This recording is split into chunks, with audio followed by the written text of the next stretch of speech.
నమస్కారం అండి. తెలంగాణ ప్రజలందరికీ నేను మీ కోల హరీష్ నేరల బాధితుని. గత 2 రోజులుగా సోషల్ మీడియాలో వాట్సాప్ గ్రూపుల్లో నాపైన అసత్య ప్రచారాలు చేస్తున్న కొంతమంది బీజేపీ నాయకులకు కానీ, నేను సంజయనను మోసం చేసినని, తిన్నింటి వాసాలు లెక్కబెట్టినని, ఆయనకు ద్రోహం చేసిందని అనేక విధాలుగా చాలామంది కూడా మాట్లాడుతున్నారు. నేను వాళ్ళందరికీ ఒకటే సమాధానం చెప్పదలుచుకున్నా ఈ వేదిక ద్వారా. ఇప్పుడు సొల్లు అజయ్ వర్మ అని చెప్పేసి దళిత నాయకుడు అని చెప్పేసి ఆయనకు కూడా ఈ విషయాలు తెలుసు. నేను ఆయనకు కూడా సమాధానం చెప్తున్నా. ఇప్పుడు ఈ విషయంలో ఎవరైతే స్పందించారో వారందరికీ, బీజేపీ నాయకులకు, కార్యకర్తలకు, ప్రతి ఒక్కరికి, తెలంగాణ సమాజంలో ఉన్న ప్రతి వ్యక్తికి నేను సమాధానం చెప్పదలుచుకున్నా. నేను ఏ వీడియోలో కానీ సంజయ్ అన్న నేరేళ్ల సంఘటనలో మాకు సహాయం చేయలేడు, మమ్మల్ని ఆదుకోలేదు, అసలు మా ఇళ్ళకి రాలేడు, మమ్మల్ని పట్టించుకోలేడని నేను ఎక్కడ కూడా చెప్పలే. ఫస్ట్ నేను మాట్లాడిన వీడియోకు మీరు తెలుసుకోరు, క్షుణ్ణంగా పరిశీలన చేయండి. నేను అడిగింది ఒక్కటే, నేరెళ్ల కేసులో ఎస్సీ కమిషన్ రిపోర్టు తెప్పి అన్నా. ఈయన సొల్లు అజయ్ వర్మ అన్న ఏమని చెప్తున్నాడంటే, నేరెళ్ల కేసులో సంజయ్కి ఎస్సీ కమిషన్ రిపోర్ట్కి ఏం సంబంధం అన్నాడు. ఇప్పుడు SC commission, central SC commission అనేది బీజేపీ చేతులు ఉంటుందా, కాంగ్రెస్ చేతులు ఉంటుందా, టీఆర్ఎస్ చేతులు ఉంటుందా? అజయ్ వర్మ అన్న నువ్వే సమాధానం చెప్పాలి. నువ్వు ఒక దళిత నాయకునివి. మరి 2017లో నేరెళ్ల సంఘటన జరిగినప్పుడు ఎస్సీ కమిషన్ కాంగ్రెస్ వాళ్ళు తెప్పించారా, టీఆర్ఎస్ వాళ్ళు తెప్పించారా, ఇంకా వేరే పార్టీ వాళ్ళు తెప్పించారా, మరి సంజయ్ తెప్పించారా? దానికి నువ్వు సమాధానం చెప్పన్నా. సంజయ్ అనేది కదా ఎస్సీ కమిషన్ రిపోర్ట్ తెప్పించింది. నేరెళ్ళ ప్రజా కోర్టు పెట్టింది సంజయ్ అనే కదా. సంజయ్ పెట్టి మాట్లాడించింది కదా. ఆ రోజు ఎస్సీ కమిషన్ రిపోర్ట్లో వాళ్ళు ఏమని చెప్పారు? నేరెళ్ల బాధితులకు దెబ్బలు జరిగినాయి, గాయాలు జరిగినాయి, వాస్తవ విషయాలే. వీళ్ళపైన, దాడి చేసిన వాళ్ళపైన ఎస్సీ ఎస్టీ అట్రాసిటీ కేసులు పెట్టాలి, వాళ్ళని జైల్లో పంపాలి, బాధిత కుటుంబాలకు 3 ఎకరాల భూమి ఇవ్వాలి, డబుల్ బెడ్రూమ్ ఇవ్వాలి, ఉద్యోగం ఇవ్వాలి, సో అని చెప్పేసి ఎస్సీ కమిషన్ రిపోర్ట్ చెప్పింది. అది 2017లో చెప్పిందన్న, 2025 సంవత్సరం.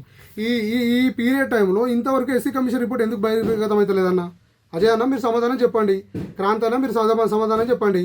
ఎందుకు ఇంతవరకు ఎస్సీ కమిషన్ రిపోర్ట్ బయటకు వస్తలేదు? సంజయ్ అన్నకు బాధ్యత లేదా? సంజయ్ అన్న ఎందుకు అడగద్దు ఎస్సీ కమిషన్ రిపోర్ట్ను? నేను సంజయ్ అన్నకు ఎన్నిసార్లు చెప్పినా, అన్న ఎస్సీ కమిషన్ రిపోర్ట్ బయటకు వస్తే ఎస్పీ గారు జైలుకు పోతాడు, ఎస్ఐ పైన కేసులు అవుతాయి, మాకు న్యాయం జరుగుతుందన్న, తెలంగాణ వ్యాప్తంగా నీకు మంచి పేరు ఉంటుందన్న. నేను ఈ కాలా వెళ్ళబడ్డా అన్న. అజయ్ వర్మ అన్న, కరీంనగర్లో మీరు మాట్లాడుతున్నారు కానీ సంజయ్ అన్న కోసం నేను ఎక్కడ తిరగలేదన్న, సంజయ్ కోసం ఎక్కడ ప్రచారం చేయలేదన్న. కరీంనగర్ నుంచి మొదలు పెట్టుకుంటే హైదరాబాద్ జిహెచ్ఎంసీ వరకు సంజయ్ ఎక్కడ నిలబడితే అక్కడ నన్ను సంజయ్ కాపాడిండు, నేను ఎక్కడ చెప్పలేదన్న. సంజయ్ నేనేం చేయలేదన్న.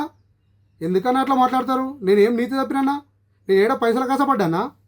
కేటీఆర్ దగ్గరికి పోయి బ్లాక్మెయిల్ చేసిండు, కేక మహేందర్ రెడ్డి దగ్గరికి పోయి బ్లాక్మెయిల్ చేసిండు. మీకు నిజంగా చిత్తశుద్ధి ఉంటే కేటీఆర్ని అడుగురన్నా, కేక మహేందర్ రెడ్డి అడుగురి. నాకు ఎవరైనా పైసలు ఇచ్చిర్రా? ఎవరి మాట చెప్పుడు మాటలు నేను ఎందుకు వింటానా? చెప్పుడు మాటలు వినటోని అయితే సంజయ్ దగ్గర నుంచి ఎప్పుడో పోయి నా బతుకు దగ్గర నేను చూసుకున్నట్టోనన్నా. ఇవాళ నేను పైసల కాసలు పడుతున్నట్టు ఏదో నా మీద అసత్య ప్రచారం చేస్తే నేను ఊరుకునే పరిస్థితి లేదన్నా. అజయ్ వర్మ అన్న, నేనేం తప్పుడు పనులు చేయలే. నాకు జరిగిన అన్యాయం మీద సంజయ్ అన్న అడిగినా, అన్న నాకు ఇంకెప్పుడు న్యాయం జరుగుతున్నా? మరి 8 సంవత్సరాలు అవుతుందన్న. 8 సంవత్సరాల నుంచి సంజయ్ అన్న ఎందుకు మాట్లాడుతాడన్న నేరేళ్ల కేసు గురించి? 2017లో మాట్లాడాడు. ఫస్ట్ ఎంపీగా గెలిచినప్పుడు పార్లమెంట్లో మాట్లాడుతున్నాడు, అన్ని రకాలుగా మాట్లాడుతున్నాడు, న్యాయం చేస్తాడు అన్న. మరి 2025 సంవత్సరం నుంచి తిరుగుతున్నా. నేరేళ్ల బాధితులు ఏమైనా తిరిగినా? నేను తిరిగితే దానికి సంజయ్ అన్న ఇంతవరకు ఏం న్యాయం చేసినా నువ్వు చెప్పానా? నీ మనసాక్షిగా చెప్పు. సంజయ్ అన్న నేను ఏం చేస్తాను, ఏం బదిలీ చేసిన సంజయ్ అన్నను ఆ విషయం చెప్పానా? నువ్వు అసత్య ప్రచారం మీరు చేస్తున్నారన్నా. బ్లాక్మెయిల్ మెంటాలిటీ నాది కదన్నా. నన్ను బదనాం చేయడం కోసం మీరు బ్లాక్మెయిల్ మెంటాలిటీని ఫాలో అవుతారు. నాకు తెలియదన్నా. ఇప్పుడు ఎస్సీ సామాజిక వర్గాలు ఉన్న వాళ్ళతో ఎందుకు వీడియోలు మాట్లాడిస్తారన్నా? ఎంతమందికి ఫోన్లు చేస్తలేరన్నా? హరీష్ మీద వీడియోలు మాట్లాడు అని చెప్పి బీజేపీలో ఉన్న చాలామందికి ఫోన్లు చేసి మాట్లాడుతున్నారన్నా. నాకు ఎవరు చెప్తలేరు అనుకోకండి అన్న. నాకు కూడా న్యాయం, ధర్మం వైపు లేవటోళ్ళు కూడా ఉన్నారన్నా. వాళ్ళు సమాధానం చెప్తున్నారు. హరీష్కు సంజయ్ అన్నకున్న ఇష్యూలా మేము మాట్లాడితే మేము కంట అవుతాం, రేపు సంజయ్ అన్న మంచిగా ఉంటాడు, హరీష్ మంచిగా ఉంటాడు, మేము ఎందుకు బదనాం అవుతున్నాం అని చాలామంది కార్యకర్తలు, మీరు చాలామందికి ఎవరెవరికి ఫోన్ చేస్తారో వాళ్ళు చెప్తున్నారు సమాధానం. నాకు తెలియదు అన్న విషయం. నేను సంజయ్ అన్న ఎందుకు మోసం చేస్తానా? చాలాసార్లు సంజయ్ అన్న వచ్చిన నేను సంజయ్ అన్నను ఎప్పుడు కూడా బంధం చేయలే. వీడియోలోని అడిగింది ఒకటే, ఎస్సీ కమిషన్ రిపోర్టు బహిర్గతం చేయాలని చెప్పిన. ఇంకో విషయం, కేటీఆర్, కేక మహేందర్ రెడ్డిని కాంగ్రెస్ పొన్నం ప్రభాకర్ దగ్గరకు నేను ఎంపీకి పోటీ చేస్తాను చెప్పినా. నేను దీనికి సవాలన్నా, నేను సవాళ్ళను స్వీకరిస్తా.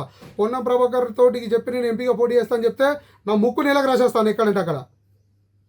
ఎవరు చెప్పిరానా? పొన్నం ప్రభాకర్ అన్నకు నాకు సంబంధం ఉన్నదా? పొన్నం ప్రభాకర్ అన్న కూడా నేరేళ్ల ఇష్యూలు అందరూ కష్టపడ్డారు కదన్నా, అన్ని పార్టీలు వచ్చినాయి కదా. మరి సంజయ్ అన్నది ఒక్క పేరు ఎందుకు చెప్పినా నేను? అది ఆలోచన చేయరన్నా. ఇలా సంజయ్ అన్న కాపాడిండు, సంజయ్ అన్న లేకపోతే హరీష్ చూడాలని అన్నాడు. మరి అదే సంజయ్ అన్న నేరేళ్ళ హరీష్ లేకపోతే నేను లేను, నేరేళ్ళ సంఘటన లేకపోతే నేను లేను. అప్పుడు సంజయ్ అన్న పరిస్థితి ఏందన్నా? కరీంనగర్లో ఒక కార్పొరేటరు.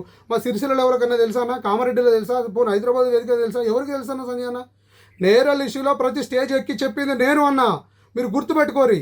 సంజయన పేరు చెప్పి ప్రతి మీటింగ్లో మాట్లాడింది నేను, ప్రతి మీటింగ్లో చెప్పింది నేను, ప్రతి ప్రోగ్రాంలో తిరిగింది నేను, సంజయన ఎక్కడ పోతే అక్కడ నిలబడ్డది నేను, సంజయన కోసం కష్టపడ్డది నేను, సంజయన కోసం ప్రచారం చేసింది నేను అన్న. ఇలా అల్కగా సంజయన ఏబట్టి నువ్వు బతికినావు అంటే అన్న, నా మీద మీరు ఏ విధంగా చేశారో, సంజయనకు ఏ విధంగా నన్ను కాపాడి పేరు వచ్చిందో, నేను చేయబట్టి కూడా సంజయనకు పేరు వచ్చిందని మీరు ఒకసారి పునరాలోచన చేసుకోండి. నేను సంజయనను మోసం చేయలేను, నన్ను బంధం చేయకండి. నేను ఇప్పుడు కూడా అన్ని సవాళ్ళకు స్వీకరించే ఉన్నా. ఇంకోటి పైసలు తీసుకుంటున్నానా? నిజంగా మీకు చిత్తశుద్ధి ఉంటానా? నేను ఎవరి దగ్గర పైసలు తీసుకున్నా? కేక మహేంద్రను బ్లాక్మెయిల్ చేసినా మీరే చెప్తున్నారు, కేటీఆర్ బ్లాక్మెయిల్ చేసినా మీరే చెప్తున్నారు. వాళ్ళని అడగండి అన్న, కేక మహేంద్రను అడగండి, కేటీఆర్ అడగండి, అందరిని అడగండి. నేను ఎవరి దగ్గర పైసలు తీసుకున్న పైసలతో నేను బంగ్లాలు కట్టినా, బిల్డింగ్లు కట్టినా, నాకు బ్లాక్మెయిల్ మెంటాలిటీ నన్ను అంటున్నాను కానీ మరి 8 ఏళ్ళ నుంచి సంజయనతో నిలబడి ఉన్నానా? ఈ రోజున ఎందుకు బయటకు వచ్చి మాట్లాడుతున్నానా? ఎవరైనా బ్లాక్మెయిల్ చేసేది? మరి 8 ఏళ్ళ నుంచి ఎందుకన్నా హరీష్ బ్లాక్మెయిల్ చేస్తున్నాను మీరు ఎందుకు చెప్పలేదన్నా? ఇలా నేను బయటకు వచ్చి నాకు జరుగుతాను నేను అడిగితే ఇది హరీష్ బ్లాక్మెయిల్ చేస్తుండు, పైసలు తీసుకుంటుండు అని నన్ను ఎందుకు బదనాం చేస్తున్నానా? ఏడ తీసుకున్నానా? చూపిరి. నేను బహిర్గతంగా చర్చకే సిద్ధం అంటున్నా. మీ అందరితో నేను ఎందుకు మాట్లాడతానా? నేరేళ్ల సంఘటన జరిగినప్పుడు సంజయన నేనేం మాట్లాడుకున్నా సంజయనకు తెలుసు, నాకు తెలుసు. అన్న మాట్లాడితే అన్నకు సమాధానం చెప్పడానికి నేను ఇప్పటికైనా సిద్ధంగా ఉన్నా. మీరందరూ 1,00,000 మంది వచ్చి నన్ను బదనం చేసినా నేను బదనం అయ్యే పరిస్థితి లేదు, భయపడే పరిస్థితి లేదన్న. వాస్తవ విషయాలు తెలుసుకొని మాట్లాడుర్రి. నేరేళ్ల కేసు పైన విచారణ జరిపిస్తాను సంజయన మాట ఇచ్చిండు. గత వీడియోలలో ఆయన కొట్లాడిన పేపర్ కటింగ్స్ ప్రతి ఒక్కటి నా దగ్గర ఉన్నదన్న. మరి అంత మాట ఇచ్చిన సంజయన ఇయ్యాలి ఎందుకు మాట్లాడలేకపోతుండన్నా? నేరేళ్ల 2017లో మాట్లాడిన సంజయన ఈ 2025 సంవత్సరానికి ఏ ఎలక్షన్లో కూడా నేరేళ్ల సంఘటన గురించి ఎందుకు తీస్తాడన్న? ఎస్సీ కమిషన్ రిపోర్ట్ అమ్ముడు పోయిందని చెప్పింది స్వయంగా సంజయననే. 3 నుంచి 5 కోట్ల రూపాయలు తీసుకుంది సంజయననే అని చెప్పిండు. అది మరి సంజయన చెప్తేనే కదా మాకు తెలిసింది, సంజయన చెప్తేనే కదా అన్న మాకు తెలిసింది. మరి ఇలా మాకు అన్యాయం జరిగితే కూడా అడగకపోతే ఎట్లనా? అజయ్ అన్న ఒక్కసారి నువ్వు నా ప్లేస్లో ఆలోచించండి. నీ మీద థర్డ్ డిగ్రీ ప్రయోగించబడి నువ్వు ఇబ్బంది పడి క్రాంతనే కావచ్చు, ఇంకెవరైనా కావచ్చు, థర్డ్ డిగ్రీ ప్రయోగించబడి నువ్వు ఇబ్బంది పడి క్రాంతనే కావచ్చు, ఇంకెవరైనా కావచ్చు, నన్ను ప్రశ్నించే వాళ్ళందరికీ చెప్తున్నా, నా ప్లేస్లో ఉండి నాకు న్యాయం చేస్తా అని చెప్పిన సంజయననే ఇక న్యాయం జరగదు ఆ కేసులో. ఇక అది మన అది ఇప్పటికీ ఆ కేసులో ఏం న్యాయం జరగదు, నీ బతుకు తెరువు నువ్వు చూసుకో అన్నప్పుడు మరి నేను ఎవరిని అడగాలి? నేను ఎవరిని అడిగితే నాకు న్యాయం జరుగుతానో మీరే చెప్పండి.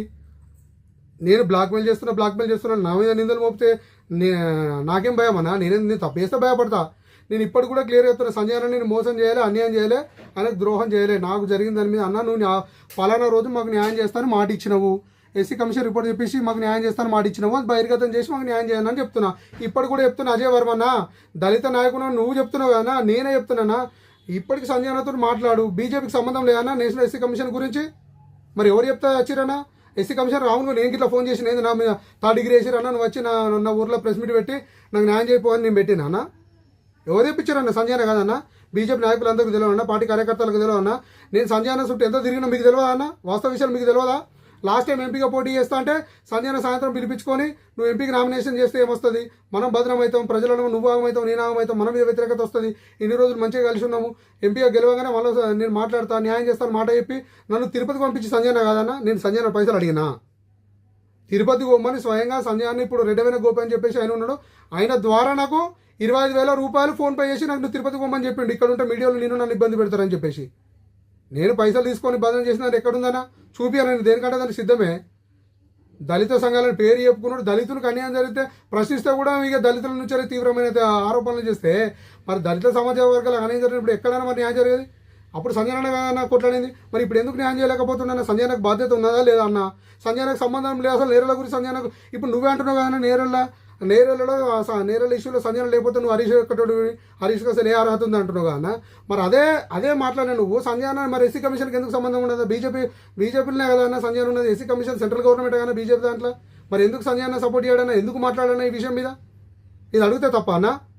నేను బాధితులకు న్యాయం చేయగా ఎప్పుడన్నా వద్దానన్నా?